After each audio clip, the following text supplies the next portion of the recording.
To'xta. Nima savolding qorningga? Menga qara. Men qorningga nonni savolding.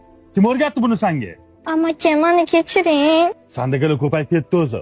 Militsiya chaqirib, militsiyaga berib yuboraman seni. Mashinaqalarni o'zi ota-onasi chiqarib yuboradi. Bor bu narsa o'g'irlab kelgan deydi. Buvsini qo'lda qolgan bu, ota-onasi o'lib ketgan. Buvsi o'rgatgan bunga, bor o'g'irlik qilib kelgan deb. Menga qaranglar.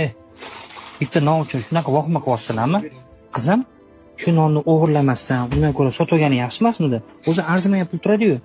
Amaki, uyimizda hech narsa yo'q. Buvim bilan 4-5 kundan beri Ramazonda suv bilan og'zimizni yopib, suv bilan ochyapmiz. Shuning uchun non olgandim. Bu qiz shu mahallada turadimi? Taniysizlarmi sizlar? Ha, aka, bir magazin kirib turadi. Men dash uygacha bilaman. Buni taniganimiz bilan nima qizig'i bor? Buni militsiyaga topshirib yuborish kerak. O'g'ri-ku. Ne unaqa deysiz, birodar? Aslida shu qiz o'g'irlik qilishiga biz aybdor emasmizmi? Yaxshilab o'ylab ko'rmadinglarmi shu narsani?